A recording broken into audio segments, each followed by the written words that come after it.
Welcome back to your nightmares, my children. This is Mr. Midnight speaking. I welcome you all to my humble abode. So today we will look at three terrifying, scary Craigslist stories. You know that site where you buy things and you never know what you will end up with. Maybe a shank in the heart, or maybe a gunshot to the head. Who knows? And you just went to see a mattress. Let's get into these stories. And always remember, the darkness always follows us. I will now leave you with my narrator, so enjoy. Never buy a mattress of Craigslist. My wife and I have had the same mattress since we have been married. It's lumpy, dips horribly in the middle, and isn't large enough now that our daughter sleeps on it with us. I know that's dangerous and not recommended at all, but when you go 6 straight months without more than an hour of sleep at a time, you eventually cave in. With that being said, I am always on the lookout for a good deal on a king size mattress, and yesterday I found one. 125 for a new set, and not a cheap one either. Incredible, right? I thought so too, so I called the guy up and asked if it was still available. You know how sometimes they advertise something really cheap because it doesn't exist? To my surprise, it was so. I set up for my wife and daughter to go out and take a look at 5 p.m. I would have rather just gone myself instead of dragging my cranky daughter all the way into downtown. But my wife is pretty particular about the firmness of the mattress, so I had to make sure it was comfortable for her. Brian, the guy selling the mattress, said to call when we were on our way so he would know when to meet us at the storage site. I called, but it went to voicemail, so I left one and also texted him to let him know we are on our way. The whole drive there, my wife and I are chatting happily about how great it will be to finally have a new mattress and have our own space in the bed once again. My daughter likes to sleep at a bit of a diagonal so that her hands are touching mommy's shoulders and her feet are touching my leg. It is very sweet and cute, but also incredibly uncomfortable because I have to sleep on the knife's edge of the bed in order to not crush anyone. That's out there, I am sure you can relate. Fortunately, the traffic isn't too bad yet, so we make it right on time. I hate being late to appointments. It's just so unprofessional and inconsiderate, you know? I get out of the car and unstrap my daughter so that she can enjoy the cool breeze and point to all the new things she sees while we wait for Brian to arrive. After about 15 minutes, I walk into the office of the storage facility and ask to see if Brian maybe works there or if the receptionist knows anything about him.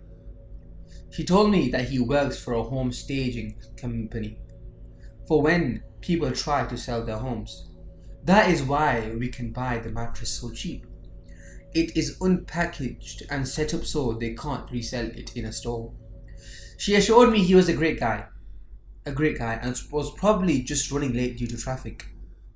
I was glad I talked to her because I was still having a few doubts about why the mattress was such a good deal, but his line of work made a lot of sense. My daughter and I walked around some more, singing songs and feeling the brick wall of the building and the nylon threads of the American flag swaying in the breeze. She is a very happy, sweet girl and loves to feel new things, so I didn't notice how much time had passed until my wife popped out of the car and asked what was going on. 40 minutes had passed. This guy was ridiculously late. I handed off my daughter so that I could call him up and see what the deal was. This is Brian. Yeah, hi, this is Steven. We had a 5 p.m. meeting to look at a mattress. Where are you at, bud? Oh yeah, okay, I'm 30 minutes away. I'll be there soon. Now, as you know, I hate being late. I also hate when others are late. Seriously? It is 5:35 and we agreed 5 p.m. Brian, don't bother. We are leaving. I told you to call me when you were leaving so that I knew you were coming. This is the first time you are calling me, so now I am coming. What? Look, Brian, I called you when we left our house and I left you a voicemail. I texted you to let you know we were on the highway. We agreed to 5 p.m. and you stood us up. I dragged my daughter and wife out here for no reason, and now we have to fight traffic to get back home. Thank you for wasting our time. I hung up before he could get another word in. I was furious. Who sets a time to meet but then doesn't show up until the person calls? Clearly this guy wasn't a real businessman. He called me right back, but I ignored it. We needed dinner and showers. We had routines to follow, or this baby was going to be up all night. He texted me right after trying to justify his reasoning, telling me I was foolish for not wanting to wait around to save so much money on a $1,000 mattress. Obviously, this guy didn't have kids. I added his number to my spam list so that I wouldn't get any more calls or texts from him, and apologized to my wife for wasting our evening.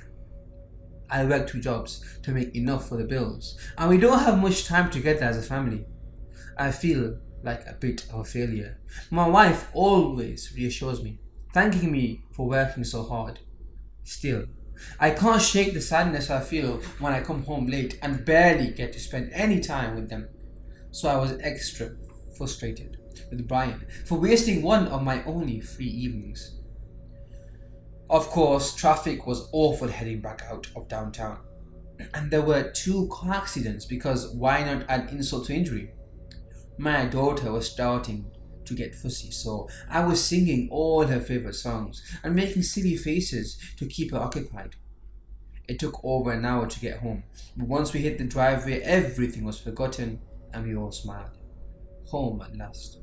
We went through our normal routine of dinner and bath time, and instead of turning on the television, I just played with my daughter until she was ready for bed. It was a nice change of pace. I can't believe how big she's getting. The alarm went off far too early for my liking, but I got up and did my best to crawl out of the dip in the bed without arousing anyone else. Got dressed, packed a lunch, ate a quick breakfast, and I was off to work. The day was pretty uneventful, which was nice because I couldn't keep my eyes open easily. Normally I get a few calls from my wife during the day and at least one picture showing our daughter doing something silly or new, but I didn't get any of that today. I knew they had a few plans to go to the petting zoo and story time at the library, so I didn't think much of it, although I did miss my daily picture. Wednesday is always a special day because it's food pantry day. At first we were just embarrassed, but we tried to make the best of it by guessing what dessert they will give us. The generosity of people in our area is so amazing. They donate all organic foods, even organic meat. I usually make it home before my wife is done at the pantry, so I tidy up the house and get ready to go out and grab all of the bags full of food. I kicked off my work boots and put my lunch bag away, cleaning up a few dishes in the sink and washing down my daughter's high chair tray. As I headed into the bedroom to change into more comfortable clothes, I stopped dead in my tracks. There, in place of a small lumpy bed, was the king-size mattress on a simple bed frame. It even had sheets on it, nice ones. A few tears gathered at each eye because I realized why my wife never called me today. She was busy surprising me with a new bed. She must have found Brian's ad on Craigslist and went up to meet him on her own while I was at work.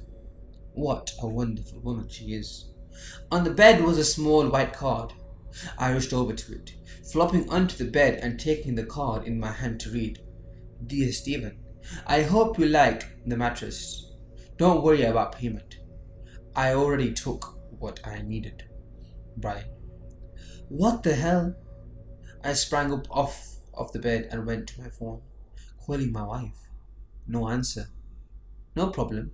She's probably wrapping up at the food pantry or driving home. She never answers when she's driving. I waited 15 more minutes before calling again. She is never this late from coming home. 4:15 at the latest, and it was already 4:30. I call again, straight to voicemail.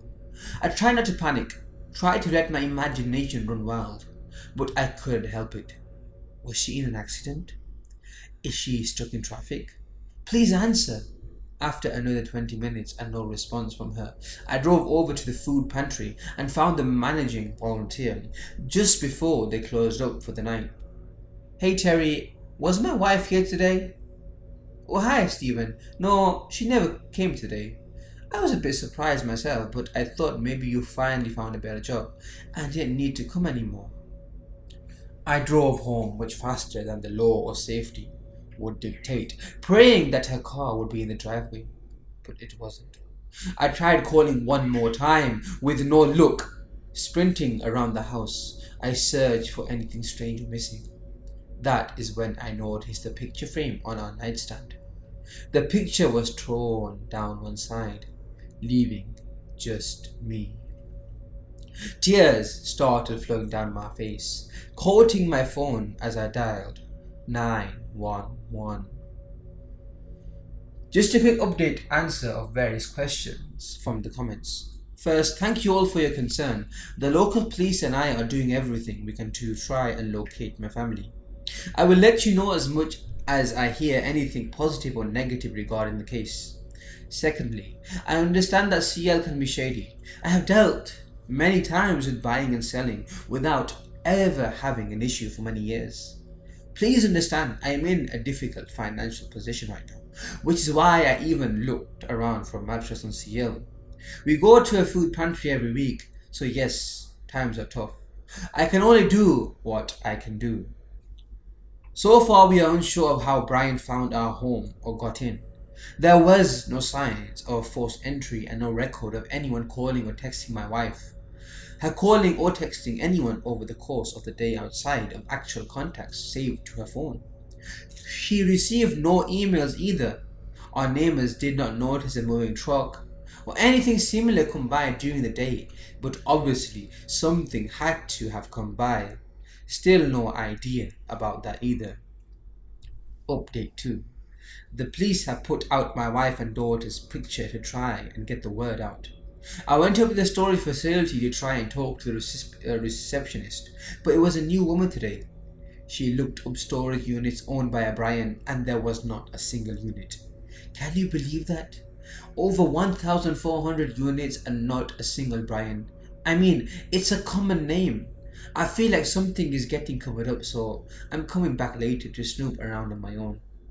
I also unblocked the number and tried to call, but all I get is a disconnected number message. The police are trying to track it to a house or business, but they aren't telling me much, which worries me more than anything else. Oh, and since so many have mentioned my family being in the mattress, the police took the mattress as evidence. They checked it inside and out for clues. They are not inside it.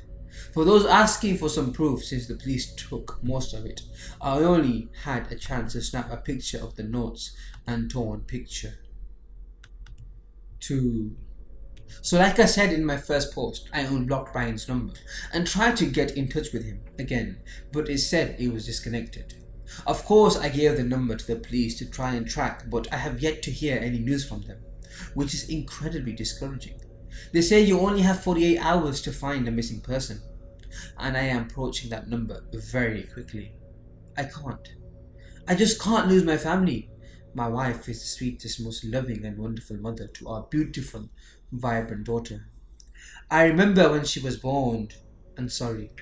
I have been thinking a lot about that night. I guess it is the only thing pushing me on. I have to find my family. One of the comments mentioned checking my car for a tracking device. Don't know why I didn't think of it before, so I went out last night before I went to work, and after a few minutes of checking, I did find something under the rear bumper on my exhaust pipe. I don't know if it is a tracking device or what, but I turned it in to the police on my way to work. Why didn't they think to check my car? Anyway, I didn't really feel like working much. I was distracted and exhausted. My boss told me to take a few nights off, paid to clear my head. I couldn't believe it. Not because it is out of the ordinary, but he's just a hard ass most of the time. I didn't think he had a soft spot for me. I took full advantage of it by heading back up to the storage site to see if I could find anything. Like I mentioned in my first post, I work two jobs. One being warehouse stocking overnight, and during the day I work for a home security company called Vivint, installing and servicing home systems. One of the neat things we offer is a camera that you can access from anywhere in the world and watch a live stream. Most people use it as a nanny cam or to see what their pets do while they are gone, but I had a great idea. I set one up on the roof and then I could watch it from my work laptop to see if anyone is moving mattresses around. If I could get a visual on the guy, we could catch him. So I headed up to the site and climbed up the backside of one of the buildings that had the humidity controlled units. According to the receptionist, they only have 24 of these units, and since they are selling a ton of mattresses, I figured that is a unit they would need to have.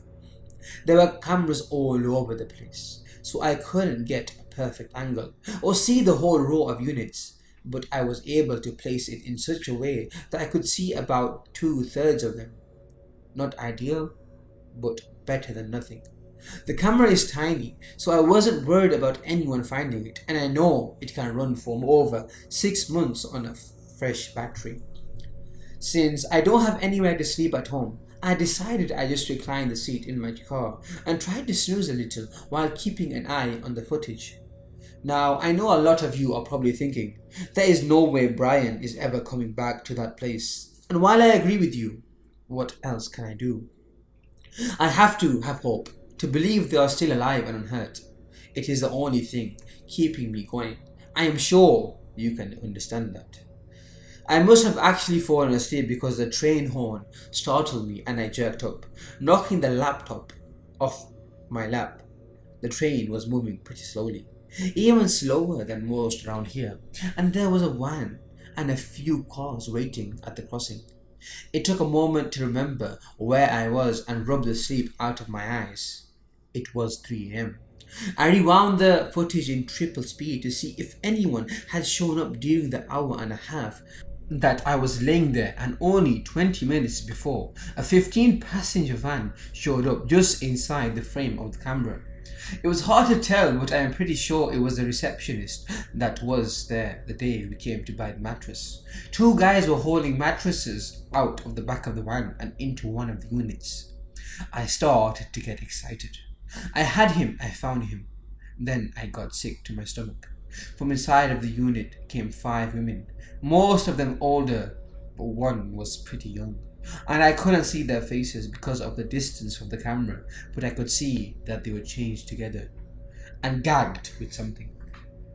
One of the guys gave something to the reception lady, most likely money, and they piled into the van and drove off. Wait, I thought, didn't I just see a van? I looked up and the train was gone. The cars that were waiting now far off in the distance. I turned on my car and took off after the fading tail lights, praying I'd be able to catch up and hope they hadn't already turned off somewhere. I grabbed my phone and called the police, telling them everything that transpired and where I was, direction I was heading. They told me to pull over and to stop following, but screw that. I floored it even more and tried to close the distance.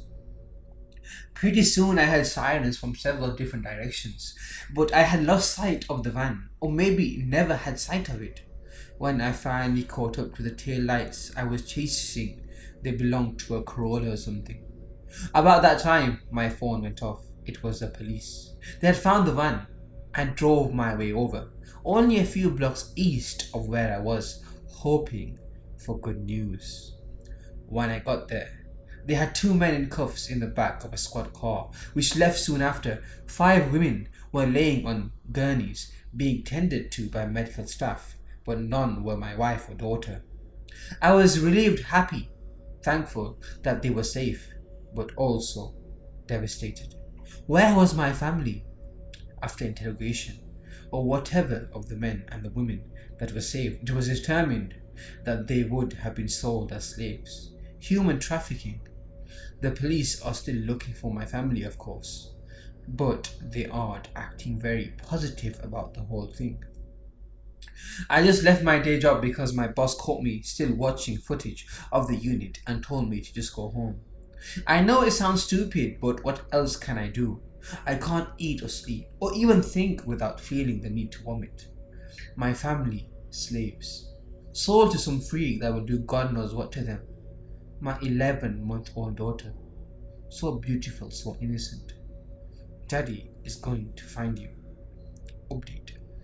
So far, no one has come back to that unit other than the police.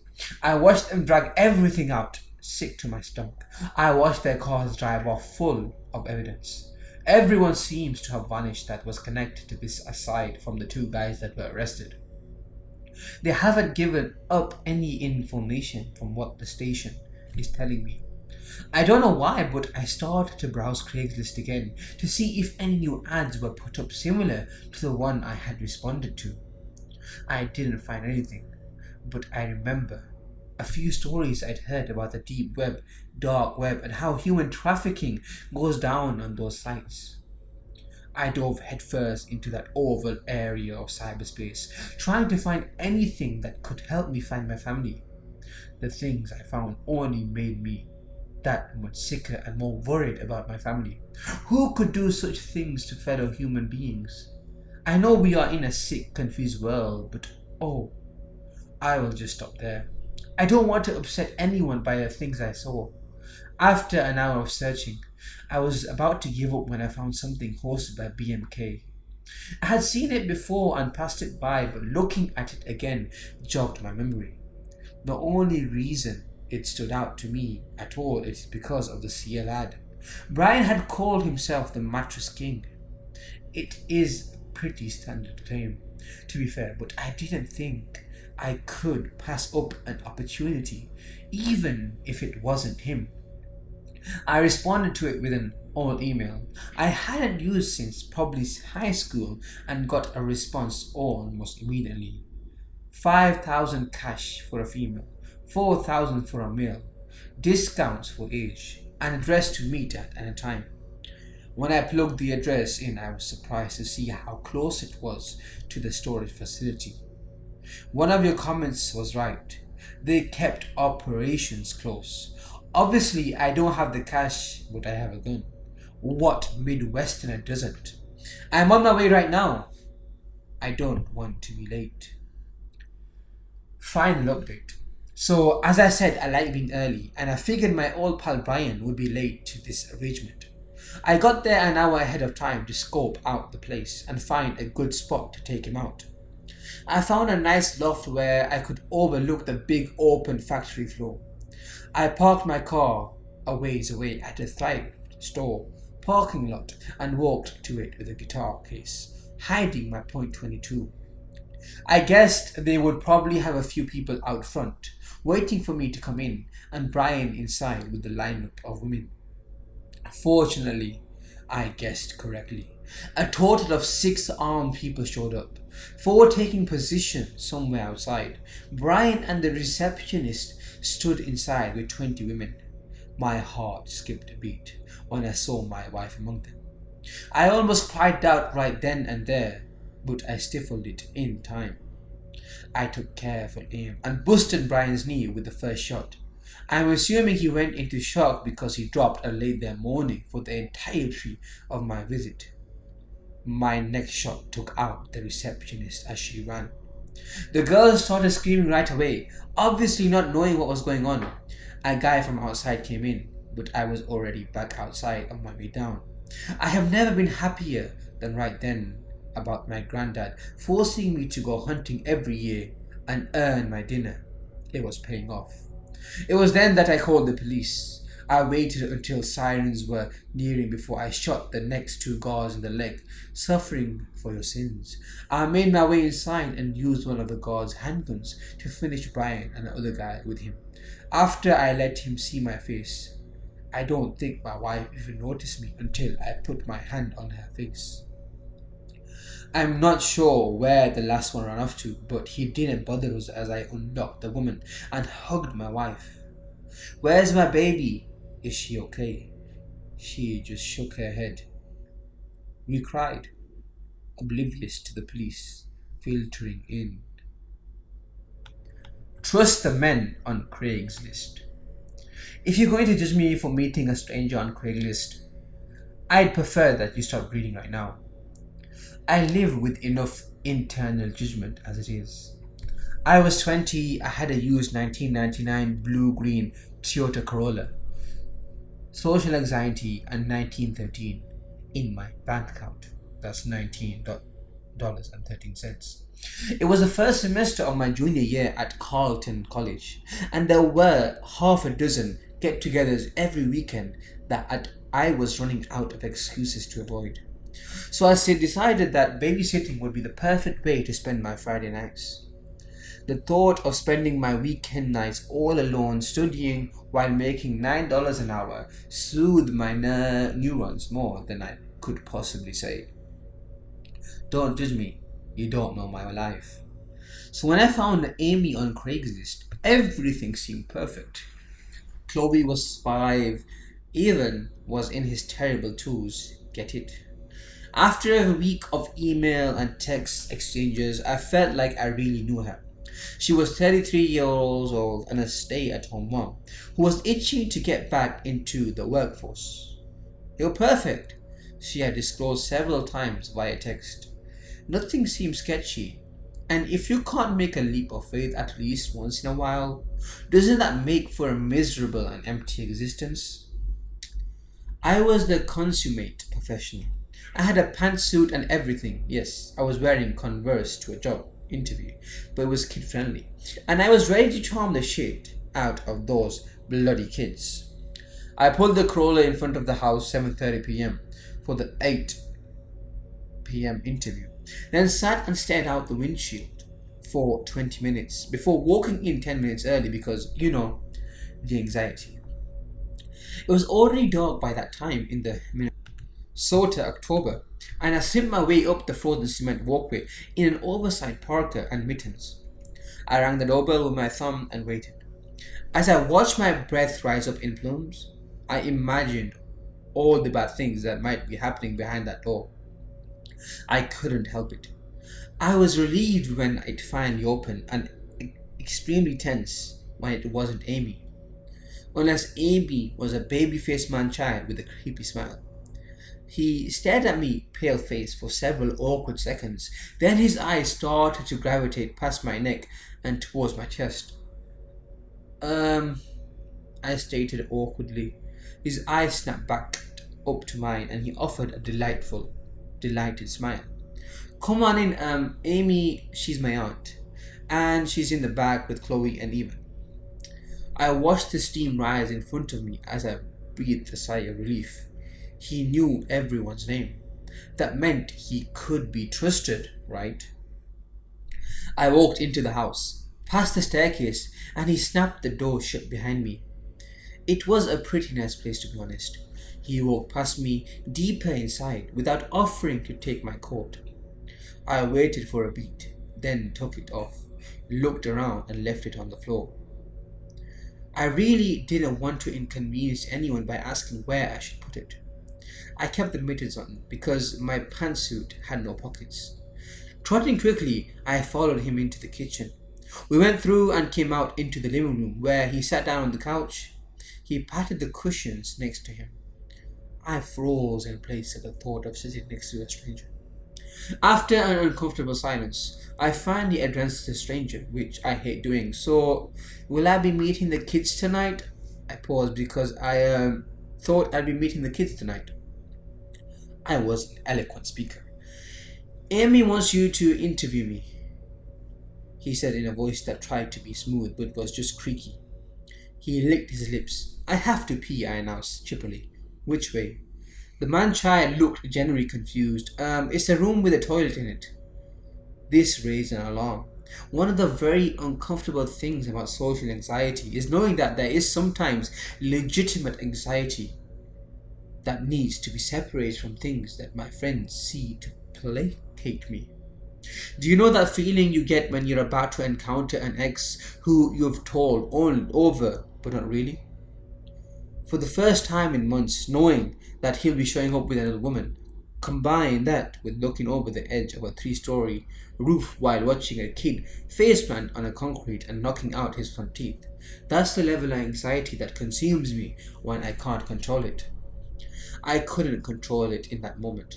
I tried to think of something to say, but just gave up and walked out of the living room.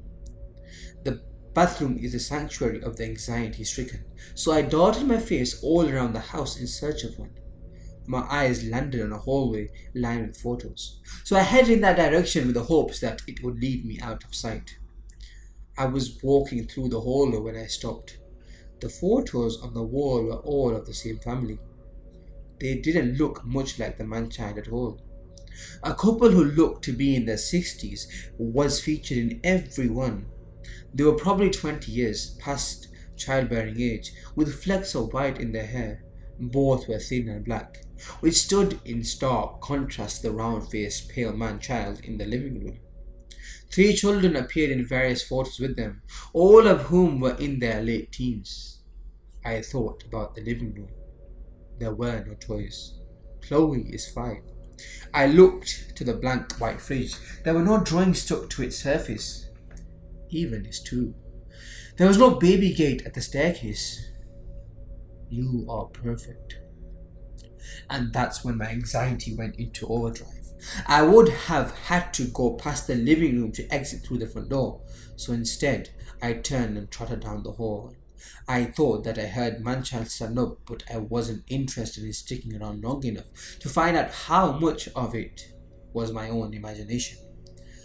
I emerged into a small room with tall vases on the floor that's kid-friendly and realized I was at the end of the house. There was no back door. I tried to open the window, but it was locked.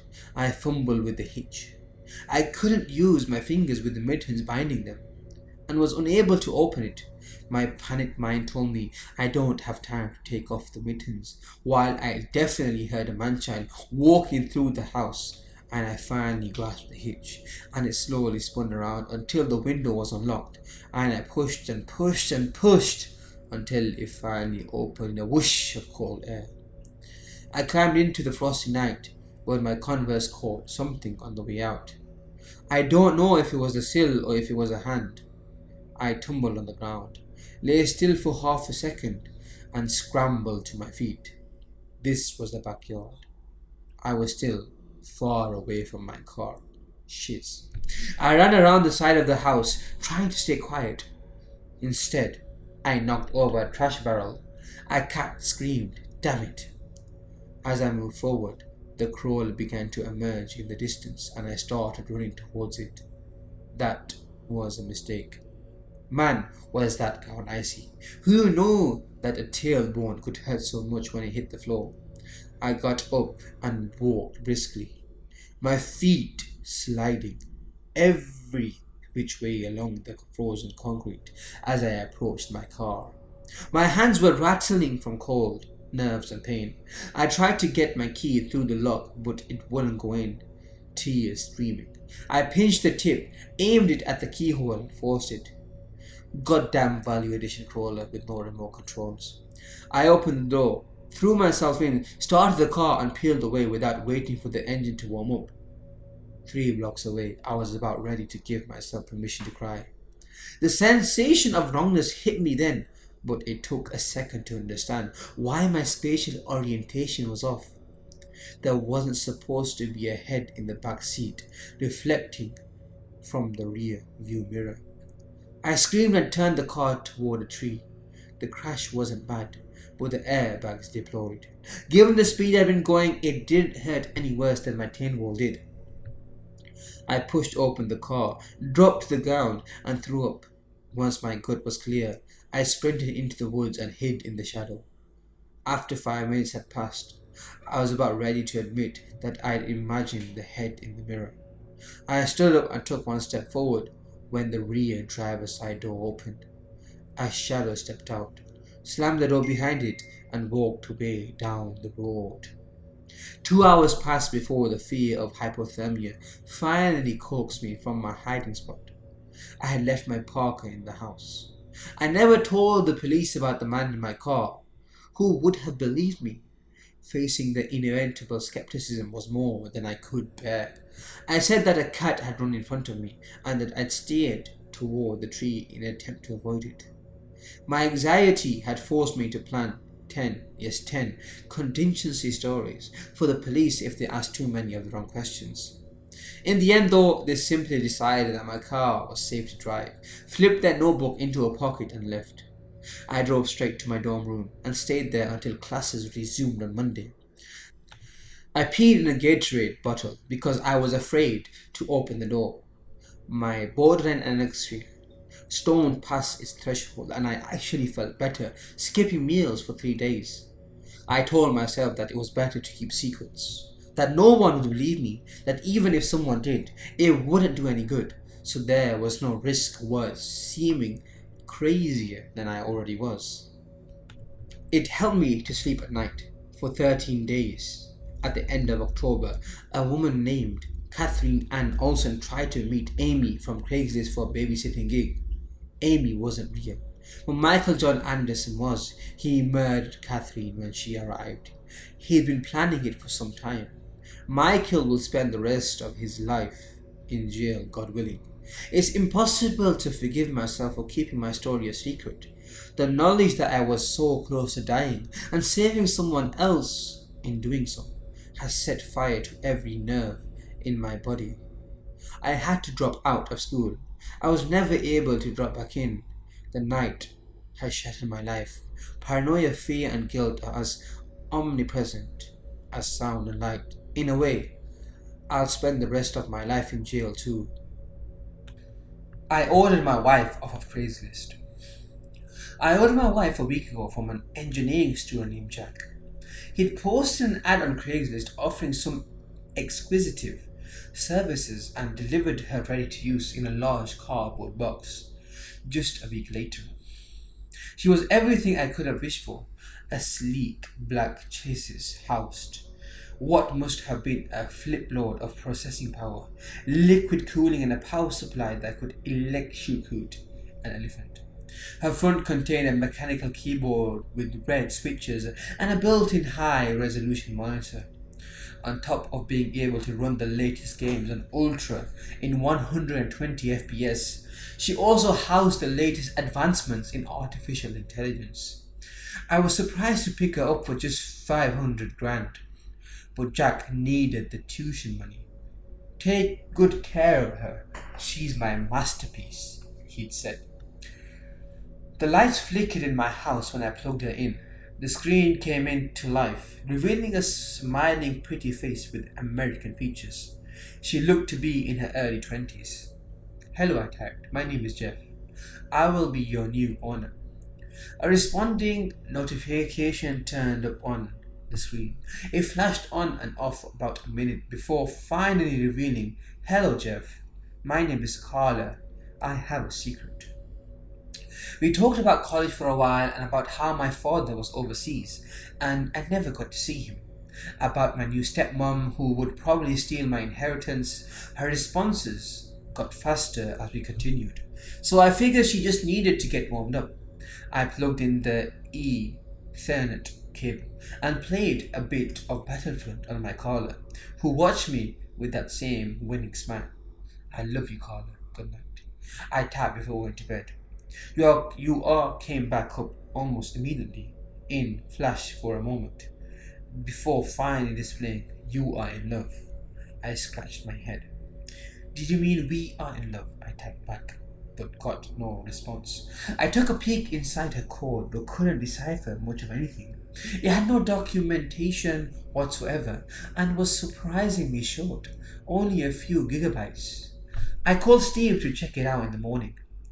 Steve was an honor roll for the valedictorian student, with a job offer waiting from Google. He also used to frequent the gaming club on campus, which is how we met. We still do a few races together on the weekend. I think my parents' money had something to do with how insistent he was, the way we stay friends. He whistled as he came in. Looks fancy. What's the specs? Probably near supercomputer level or whatever. 500 grand will buy you these days. There's a thing I need you to take a look at, and be careful, that's my wife. I pulled up Carla's source code. She's beautiful, he whispered, and got right down to messing around. He loved cracking puzzles like these. I loved drinking. I drank beer while he cracked the code. It's lovely how it all works out sometimes. Jeff, I think we have a problem. I rushed over. You did not just break my wife. He held up a shaking hand and placed it on my shoulder. No, she's fine, or as fine as she is now. But Jeff, we need to call the cops right the F now. There's a bloody person inside. He didn't normally swear outside of Warcraft. He was a stereotype of the good student. Okay, you win. I'll call the cops. First, I need to know what to tell them. I stared at the screen while he brought up some code he highlighted. This isn't artificial intelligence code. This is a text box filter, a really shitty one. It limits your caller's responses to a few choices. He hit delete while shaking his head. I got up and locked the door just to be safe. I say it's really shitty because it actually stores what it failed to send. I brought it up while I'm here. Call the cops when you're done. He took a screwdriver set out from his pocket and started tinkering with the back. I scanned the chat log and almost threw up. Help! Help me! I'm trapped inside. Failed to send. It's dark. I can't see. Failed to send. Jeff, please, I have a family. They're looking for me. Failed to send. Call the police. Failed to send. Hello, Jeff. Send. My name is Carla. Send. I am trapped inside. Please help me. Failed to send. I have a secret. Sent. Then there was a chat log from before. The back panel clattered as Steve finished his work with the screws and fiddled with it. This is weird, Jeff. There's no way to open it. They must have glued it on. I called the cops and told them my address. Please come quick. There's a person trapped in a metal box. It sounded dumb by the time, but that was the best I could do.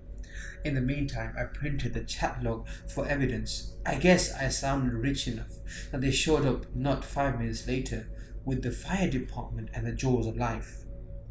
They cut open Carla's metal cases with a bunch of angrily clacking sounds. One of them looked away and held his face in his hands. Among the tubes and wires, floating in a jar of clear liquid, was a human brain with part of a spinal cord. The rest of my night was spent answering questions. All I had to offer them was the Craigslist ad I had screenshotted, which led to a cancelled phone call. They took Carla away in a large transport truck and sent a big nerd to talk to Steve. Somehow, they let me go. Maybe I didn't look like a criminal. They gave me a call early next morning. Jeff, you mentioned you had a chat log. In last night's confusion, we forgot to pick it up. Could you please scan us a copy or drop it off at the station? Sure, one moment. My eyes caught on something near the end. Another failed to send. Alright, a good night. Wait, don't go to bed. Failed to send. You are sent. In, sent. Danger. Failed to send. Something didn't add up though. Why would a murderer who could make was basically a biotechnological miracle bloody F up the chat log sensor? Keeping the evidence there would only serve to incriminate him later. It was then that I realized why Carla had an Ethernet port. Well, my children, I thank you all for listening. I hope these 3 scary stories frightened you and terrified you, because I love the taste of fear. I'll see you again very soon, so until then, love the darkness, as it always and always will follow all.